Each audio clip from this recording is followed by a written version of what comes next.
ಸ್ವಲ್ಪ ಜೋರಾಗಿ ಮಾತಾಡಿನ ಇಶ್ಯೂ ಮಾತಾಡೋಣ ಏನಾಗಿದೆ ಹೇಳಿ.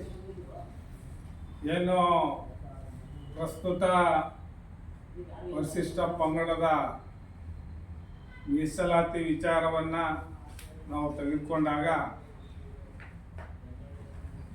ಈ ಸಮುದಾಯಗಳಿಗೆ ಇದೊಂದು ದೊಡ್ಡ ಪೆಟ್ಟನ್ನು ಕೊಡ್ತದೆ ಅಂತ ಹೇಳಿದ್ರೆ ತಪ್ಪಾಗಲ್ಲ.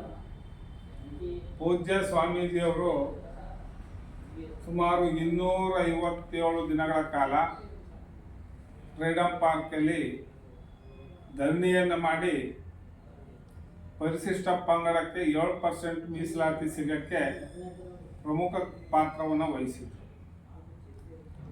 ಆ 7% ರಿಸರ್ವೇಷನ್ನಿಂದ ಸುಮಾರು 2 ವರ್ಷಗಳ ಕಾಲ ವಿದ್ಯಾರ್ಥಿಗಳಿಗೆ ಶೈಕ್ಷಣಿಕವಾಗಿ ಸೌಲಭ್ಯ ಸಿಗ್ತಾ ಇತ್ತು. ಜೊತೆಗೆ ಸರ್ಕಾರಿ ನೌಕರರುಗಳು ಕೂಡ ಮುಂಬಡ್ತಿ ಪಡೆಯೋದ್ರಲ್ಲೂ ಕೂಡ ಹೆಚ್ಚಿನ ಅವಕಾಶವನ್ನು ಪಡ್ಕೊಂಡಿದ್ರು.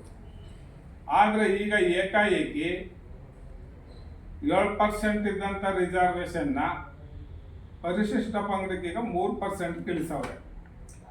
ಇದು ನಮ್ಮ ಸಮುದಾಯಗಳಿಗೆ ದೊಡ್ಡ ಒಂದು ಘೋರ ಅನ್ಯಾಯ ಅಂತ ಹೇಳಿದ್ರೆ ತಪ್ಪಾಗಲಾರದು.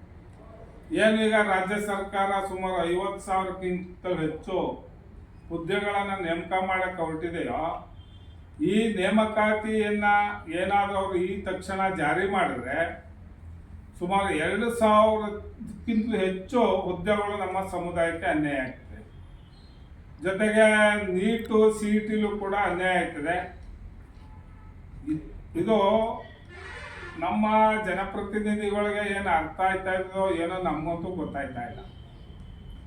ಬೇರೆ ಸಮುದಾಯದ ರಾಜಕಾರಣಿಗಳು ಅವರ ಸಮುದಾಯದ ವಿಚಾರ ಬಂದಾಗ ಅವರ ರಾಜಕೀಯ ಅಧಿಕಾರವನ್ನೇ ತ್ಯಾಗ ಮಾಡಕ್ಕೆ ಸಿದ್ಧ ಆಯ್ತಾರೆ.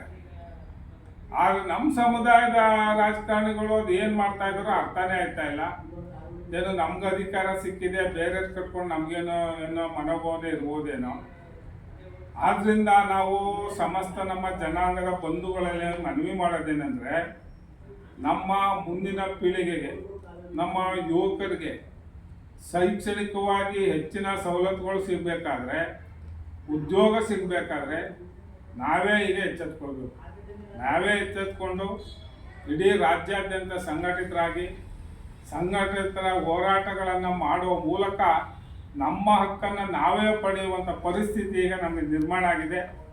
ಆದ್ದರಿಂದ ಏನು ಕರ್ನಾಟಕ ರಾಜ್ಯ ಪರಿಶಿಷ್ಟ ಪಂಗಡ ಸಂಘಟನೆಗಳ ಒಕ್ಕೂಟ ಇದರಲ್ಲಿ ಕಾರ್ಯಪ್ರವೃತ್ತರಾಗಿ ಈ ಸಮುದಾಯಗಳಿಗೆ ನ್ಯಾಯವನ್ನು ಕಲ್ಪಿಸ್ಕೊಡ್ಬೇಕು ಅಂತ ಹೊರಟಿದ್ದಾರೋ, ಆ ಹೋರಾಟಕ್ಕೆ ನಾವು ಕೂಡ ಮೈಸೂರು ಜಿಲ್ಲೆಯಿಂದ ಸಹಕಾರ ಕೊಡ್ತೀವಿ, ಬೆಂಬಲವಾಗಿ ನಿಲ್ತೀವಿ.